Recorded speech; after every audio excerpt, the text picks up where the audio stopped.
कि किसका फिरका सही है। बिल्कुल। तो उसके ऊपर आपने कभी, मेरा क्वेश्चन ये है कि कभी आपने किसी से सुना कि हमारे इमाम इब्राहिम अलैहिस्सलाम? हाँ, नहीं सुना ना? कभी भी नहीं। ये बड़ी ही यूनिक सी बात लगती है। अगर किसी के सामने बोला भी जाए ना कि हमारे इमाम तो कुरान में जो अल्लाह ने बताया वो हजरत इब्राहिम है, हाँ। तो किस इंसान सामने मुसलमान बंदा जो बैठा हुआ है ना, वो बिल्कुल शॉक्ड हो जाता है कि ये क्या इन्होंने नई बात कर दी।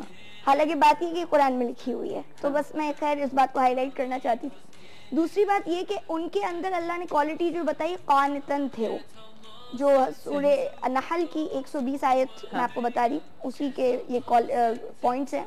कानितन उम्मत थे, एक इमाम की हैसियत रखते थे, एक उम्मत जैसा काम करना जानते थे, उम्मत को जोड़ना जानते थे। उनमें वो क्वालिटीज थी कि अल्लाह ताला ने उनको इंसानों का इमाम बनाया, इंसानों का इमाम बनाया। उम्मत वाली क्वालिटी ये थी कि वो इत्तेहाद के ऊपर थे। अच्छा। फिरकाबंदी नहीं थी। ठीक है। तभी वो सबको जोड़ के और लेके चल रहे थे। सही। और दूसरी बात ये कि वो कानितन थे, फर्मा बरदार, इंतहाई फर्मा बरदारी करने वाले। कुनूतियत कहते हैं कि इंसान अपनी वफादारी के अंदर इतना उसका जज्बा हो कि वो अपने खून का आखिरी कतरा तक अपने मालिक के सामने बहाने के ऊपर जो है वो रजामंद। मतलब वो इतनी अपनी मेहनत करे कि वो आखिरी कतरा जो है ना खून का, वो भी अल्लाह के रास्ते में लगाने को तैयार। तो वो क्वालिटी ज़ाहिर है हज़रत इब्राहिम में मौजूद थी। अच्छा, कोई अगर किस्सा उनका कोई शेयर करना चाहें आप तो बहुत अच्छा हो जाएगा कि हमारा फिर हम वहीं पर इसको वाइंड अप करेंगे। बिल्कुल। अच्छा, उसके बाद हम इसको इंशाल्लाह कंटिन्यू करेंगे। आप इसको ये यूँ समझ सकते हैं कि हमारे पार्ट 1 है हज़रत इब्राहिम के बारे में, क्योंकि हज़रत इब्राहिम कुरान में बहुत ज़्यादा डिस्कस किए गए। जी हाँ। और जैसे कि अब हमने बात की, जब लीडर हैं तो फिर उनको उनकी क्वालिटीज़ को ज़रूर हाईलाइट करना है। ठीक है। अच्छा, हज़रत इब्राहिम के बारे में जो बहुत ही ज़बरदस्त बात है वो ये कि उन्होंने, उनके वालिद का नाम जो था वो आज़र था। अच्छा। और आज़र जो है वो बुत बनाते थे, कुरान में ये बात लिखी हुई। और सारी कौम मुशरिक थी, बुतों की पूजा करती थी। और उन्होंने अपनी कौम को बड़े लॉजिकल रीजंस दिए, बड़े इंटेलेक्चुअल रीजंस दिए कि ये जो आप बुतों की पूजा कर रहे हैं तो ये कैसे गलत है। अच्छा। और उससे पहले उन्होंने एक डेमो पेश किया, और वो 2 डेमो हमें नजर आते हैं। सबसे पहले एक मशहूर बात, इस डेमो को नेक्स्ट वीक में कंटिन्यू कर देंगे इंशाल्लाह, क्योंकि हमारे पास वाइंड अप पे टाइम आ गया है। लेकिन ये इतना इंटरेस्टिंग टॉपिक और इतनी अच्छी बातें आप हमें बता रही हैं कि मैं ज़रूर चाहूँगी कि हम इस टॉपिक को फिर नेक्स्ट वीक तक ही कंटिन्यू करें। ठीक है जी? Thank you so much Samar कि आप आई और हमें इतनी अच्छी अच्छी बातें बताएं। चलिए जनाब, अब हम जाएंगे ब्रेक पर, और ब्रेक के बाद जब वापस आएंगे तो हमारे साथ होंगे रोशन ज़मीर साहब। मैंने आप लोगों को बताया है कि आज पूरी दुनिया में जो है वो एंटी करप्शन डे मनाया जा रहा है। हम करप्शन के ऊपर बात करेंगे उनसे, और बहुत सारी बातें। वो तो होता ही है ना कि टॉपिक यहाँ से स्टार्ट होता है, बातें बहुत सारी आ जाती हैं, लेकिन अगर आपको उनसे कोई सवाल करना है पर्सनल, किसी भी बारे में आप उनसे कोई जानना चाहते हैं तो ज़रूर सवाल करें, क्योंकि मैं हमेशा आप उनको बोलती हूँ सवाल करना बहुत ज़रूरी होता है ताकि आपकी नॉलेज में इजाफा हो। हमारे साथ रहिएगा सुबह बखैर वाइब के साथ में। हम अभी वापस आते हैं।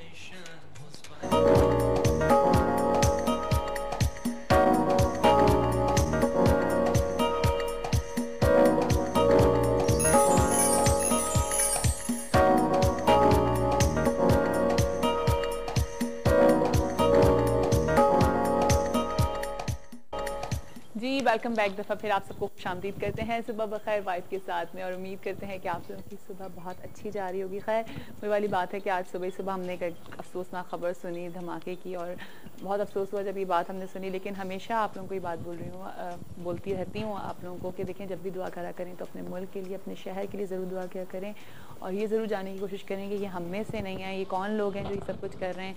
बस अल्लाह रहम करे।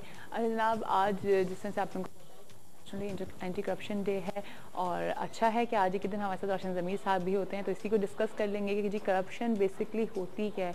हम एक ही चीज़ पे ला करके फोकस कर देते हैं, करप्शन, वो पैसे से या गवर्नमेंट के ऊपर छोड़ देते हैं। हमारे अंदर कोई गलतियाँ होती हैं जो करप्शन में आती हैं, नहीं आती, सारी बातें जानेंगे रोशन ज़मीर साहब से। उनको वेलकम करते हैं अपने शो पर। अस्सलाम वालेकुम। वालेकुम अस्सलाम। कैसे हैं आप? ठीक ठाक हैं? सर्दी हल्की हल्की स्टार्ट हो गई है। हाँ, हल्की हल्की है ना? अभी तो मैं सुबह सुन रही थी कि जी अब थोड़ा सा और टेम्परेचर गिरेगा। अच्छा हाँ हाँ, अब दिसंबर की 12 तारीख हो गई है तकरीबन शायद। हाँ, और कराची में तो सबसे एंड में सर्दी स्टार्ट होती है और जल्दी चली जाती है, जल्दी चली जाती है, बड़ा सर्दी का मजा नहीं आता पूरा, है ना। सर्दी पड़नी चाहिए कड़ाके खूब की, कड़ाके की ना। कड़ाके की। हमारे वो अरमान ही रह जाएंगे है ना। नहीं, वो अल्लाह ताला की मसलियत है। अब कुछ ऐसे भी लोग हैं जो बर्दाश्त नहीं करते, नहीं इतने कर गरीब लोग हैं, सकते, हाँ। उनके लिए प्रॉब्लम हो जाती है। तो वो हाँ। सारी चीजें नहीं, बैलेंस वो सिर्फ कुदरत की कराची तरफ पे ही फोकस हो से, जाता है कुदरत की तरफ से बैलेंस होकर आ रही होती है। हाँ। कराची वालों को वैसे भी कम लगती है सर्दी, क्योंकि हम लोग होती ही नहीं है ना यहाँ पे तो आप वैसे कभी बाहर जाएं, आप पंजाब साइड पे इधर उधर, हर आदमी वो खेस या कंबल लपेटे जा रहा होता है। पंजाब साइड में तो इतनी सर्दी होती है। मैं नहीं, इतनी नहीं होती जितनी वो दिखाए, वो नहीं, उनको नहीं, लगती होती है। मैं तो खुद, मेरे डैडी, हम लोग मुल्तान में थे, तो अच्छा। वहाँ पे जब हम जाते थे सर्दियों में दिसंबर में, उफ, बर्दाश्त से बाहर, अच्छा। बहुत सर्दी थी। खैर, आज एंटी करप्शन डे है, तो जी, हम जी। सबसे पहले तो जानेंगे कि करप्शन क्या चीज़ क्या होती है। बात है। करप्शन एक बड़ा जामा लफ्ज है। अच्छा। उसको सिर्फ इसी बुनियाद पर ना लिया जाए कि खाली रिश्वत ले लेना करप्शन हाँ। हो जाता है, या 2 नंबर का काम कोई करप्शन है। करप्शन को अगर अपनी जिंदगी में अप्लाई करें तो आपके डू एंड डोंट्स के अंदर जितने डोंट्स हैं और वो डू हो रहे हैं, तो वो जी। सारी करप्शन है। सिर्फ इस सही। हिसाब से कि आपको बेसिकली जो इंसान की पोजीशन यहाँ पर है, और ख़ासतौर पे पाकिस्तान के हवाले से बात करूँगा, हमने ये सोचा हुआ है कि हम कोई 10-20 हज़ार साल जिंदा रहेंगे। मतलब हम लोग इन्हें अपनी मतलब बना लिए। हमें करप्शन का डे तो हम मना रहे हैं, जैसे कि इंटरनेशनली, जब इंटरनेट से आया होगा या एक आपको जब मीडिया अवेयरनेस आई है तो पता लगा करप्शन डे क्या होता है। देखिए, ये डेज मनाए इसलिए जा रहे होते हैं अवेयरनेस के लिए ना, कि लोगों Awareness के अंदर के लिए। अवेयरनेस आए। अब जहाँ करप्शन है वहाँ उनको अवेयरनेस आनी चाहिए। हाँ। हम जिस दीन को फॉलो करते हैं वहाँ तो है करप्शन ही होनी नहीं, नहीं चाहिए। बिल्कुल। तो हमें ये दिनों के मनाने की जरूरत नहीं है, मगर सही। क्योंकि हमने दीन को बिल्कुल छोड़ दिया, जी हाँ। कट ऑफ कर दिया अपनी जिंदगी से। हमें कुरान करीम में अल्लाह ताला कह रहे हैं कि भाई जब तुम सो जाते हो तो मैं तुम्हारी रूहें कब्ज कर लेता हूँ, और सुबह जिसकी मर्जी आए छोड़ता हूँ, हाँ। जो उड़ जाए। तो इस हवाले से आप ये अंदाजा लगा लें कि हम रोज जीते हैं, रोज मरते हैं। हाँ। मगर हमारी पोजीशन ये है कि हम अपने हवाले से यहाँ ये कह रहे होते हैं कि जी नहीं, हमें तो मरना ही नहीं है, हम तो अगले 10 साल का, 20 साल का, 50 साल का या 100 साल का प्रोग्राम लेके बैठे। जी जी। हालांकि every day you get a new life Allah के हुक्म के मुताबिक। जब आप सोया हमारा बराबर, एक मुहावरा आपने सुना होगा ना, हाँ। जब आप सो जाते हैं तो दुनिया माफिया से बेखबर हो जाते हैं आप। जैसे आपका ऑपरेशन करना है तो आपको एनेस्थेसिया दे के आपको बेखबर कर दिया जाता है ना, इसी तरह वो अल्लाह ताला का एनेस्थेसिया डेली आपको मिलता है और इससे आप रिकवर होते हैं सुबह, और वो उसकी मर्जी से होते हैं। वो कहता है जिसको मर्जी है मैं छोड़ देता हूँ। तो अगर उस चीज़ को हम जहन में रखें तो यकीनन हम हर डे करप्शन डे मनाना चाहिए। सही। आज हम डिसाइड कर लें कि फ्राइडे है, हाँ। और चले हम इस्लामिक रिपब्लिक ऑफ पाकिस्तान में रह रहे हैं, तो हम ये सोच लें कि हर फ्राइडे हम करप्शन डे मनाते हैं, और उस दिन हर उस करप्शन से अपने आप को दूर रखेंगे जो हमारी जिंदगी में शामिल है। दूध वाला दूध में पानी नहीं मिलाएगा, ठीक है। ऐसा हो सकता है बचपन से वो तो लगता भाई है। आज हम डिसाइड कर लेते हैं, ठीक है। आज हम जुम्मे को झूठ नहीं बोलेंगे। हाँ। करप्शन में है ना। आज बीवी घर में मियाँ से जबान नहीं चलाएगी, झगड़ा नहीं होगा ना, करप्शन हाँ। है वो भी एक तरह से। आज बच्चे बाप का हुक्म मानेंगे, ये भी करप्शन है। करप्शन एक, आप नाफरमान औलाद है तो करप्शन ही है ना। ये भी तो एक तरह से आप झूठ बोल रहे हैं ना, आप गलत झूठ कर बोल रहे हैं, नाफरमानी कर रहे हैं, करप्शन है। जी हाँ। अच्छा, आज आप चोरी नहीं करेंगे, ठीक है।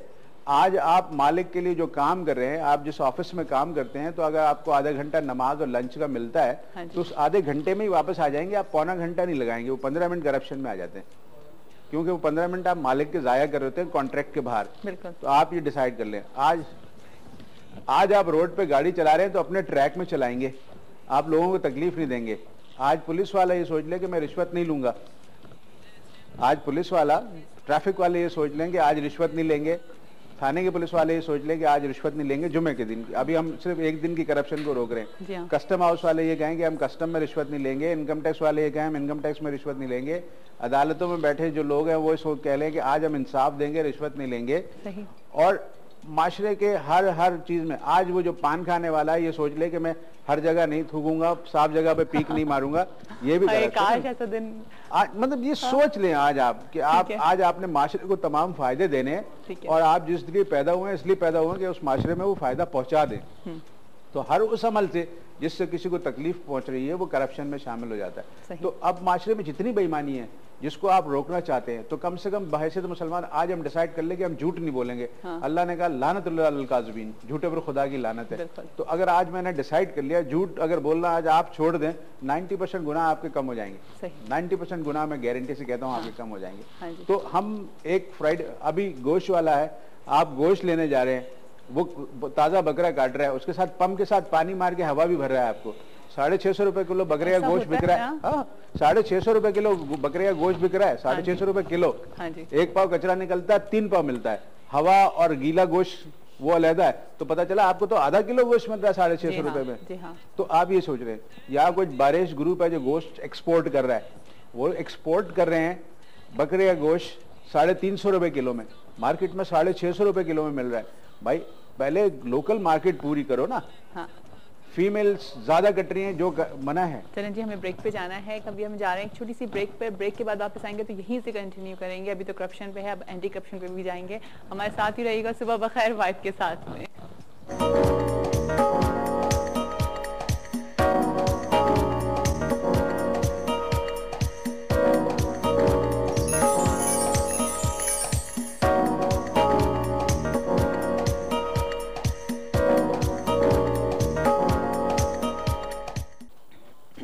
Welcome back. दफा फिर आप सबको खुशामदीद करते हैं। वापस चलते हैं रोशन ज़मीर साहब के पास। बड़ी इंटरेस्टिंग बातें हो रही हैं जी, वहीं से कंटिन्यू करिए, दूध वाले से ही आप कंटिन्यू करिए।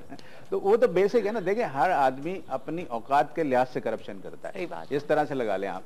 रिक्शे वाला एक ट्रेंड बन गया है। रिक्शे वाला मीटर नहीं लगाता, बगैर मीटर के आपको ले जाता है। जिस जगह पे आपको 100 रुपए में ले जाना चाहिए वो 150 रुपए में ले जाता है।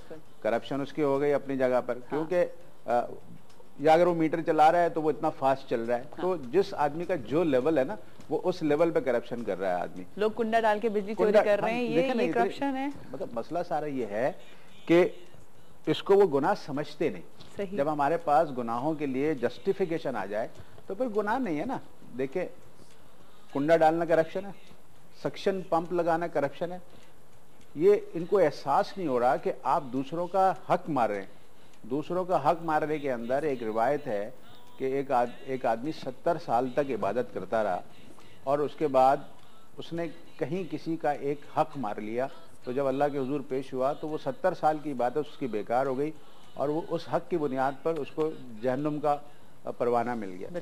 और वाइस वर्सा एक आदमी 70 साल गुनाहों में पड़ा रहा, मगर किसी का हक उसने जो है रखा नहीं और सबको प्रॉपर डिस्ट्रीब्यूट करके जिसका जो राइट था उसको दे दिया। इस बुनियाद पे कि दुनिया में उसने किसी का हक नहीं मारा, अल्लाह ताला ने माफ कर दिया। ये रिवायतें इसीलिए होती हैं कि लोगों को अकल की बात आए और उनको समझ में आए कि मिथ क्या है इस्लाम की और उसमें हम क्या समझाना चाह रहे हैं। ये चीजें अल्लाह ताला ने इसीलिए करके दिखाई हैं दुनिया में कि ताकि हम इनसे सबक सीखें। देखें जो भी वाकयात होते हैं, हाँ जी, अब लोग कहते हैं चाहे वो मनगढ़ंत है या जैसे भी है या जो भी कह लें आप, झूठा कहें सच्चा कहें, मगर जो हम वाकया होता है उसमें कोई सबक होता है आपके लिए जो आपको सिखाया जा रहा है। हमारा प्रॉब्लम यह है कि हम मिसालों से ही समझते हैं। हाँ, हमें जब तक आप कोई कहानी नहीं सुनाएंगे हम वो चीज समझ ही नहीं पाएंगे। हाँ। जब तक हम नहीं बताएंगे कि एक बादशाह था, उसका एक वजीर था, एक शहजादी थी, यूं जिंद आया और यूं जिन ने यूं किया, फिर एक शहजादा निकला और उसने बातिल का खात्मा कर दिया। अगर यही मैं आसान लफ्जों में आपको समझाऊं तो आपको वो उसकी नारंगी के बगैर वो समझ में नहीं आएगा। जब तक मैं कुछ मावराई बातें ना करूं, जब तक आपको कोई उड़ता हुई चीज नहीं दिखाऊं, जब तक कोई पर वाला फरिश्ता ना दिखाऊं, जब तक मैं उसे समझना नहीं चाहता। अल्लाह का दीन बड़ा सादा है। अल्लाह के दीन को समझने के लिए हमें इतने बड़े बड़े वाकयात की जरूरत नहीं है, मगर क्योंकि हमारा नेचर ऐसा बन गया है, हम हिंदू मिथोलॉजी से इतने ज्यादा अटैच हैं कि वहां पे जब तक हमें महाभारत की पूरी कहानियां नहीं मिलेंगी तब तक हम अपने दीन को समझेंगे नहीं।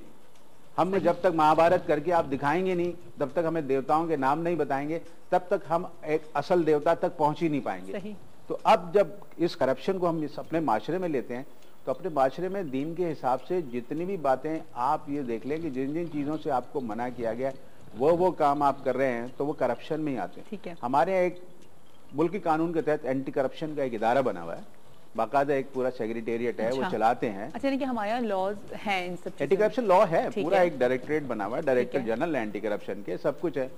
मगर जब एंटी करप्शन वाले ही करप्ट हो जाएं तो फिर आप क्या करेंगे? मुझे वाकई है तो कि अगर है तो फिर ये सब कुछ क्यों हो रहा है? क्यों हो रहा है? आप एक दरखास्त दें किसी के खिलाफ या कुछ करें या क्या करें, आप सरकारी अफसर के खिलाफ आप दरखास्त नहीं दे सकते। पहले होता था कि सरकारी अफसरों को पकड़ लेते थे दफ्तरों में जाके, बहुत सारी जगहों में हमने देखा। फिर वो ऑटोमेटिकली लॉज ऐसे चेंज हो गए कि ब्यूरोक्रेसी पे आप एकदम हाथ नहीं डाल सकते या कुछ नहीं कर सकते। प्रॉब्लम ये होता है कि यहाँ ये देखा जाता है कौन कितना ताकतवर है। ठीक है, जब लॉ में डिस्क्रिमिनेशन हो जाए कि जिया को तो पकड़ लिया जाएगा, रोशन जमीर साहब को नहीं पकड़ा जाएगा, हाँ, तो भाई एक ही जुर्म है दोनों का, उन्हें क्यों पकड़ा जा रहा है, मुझे क्यों छोड़ा जा रहा है? का मसला आ गया ना फिर वही इसलिए कि मैं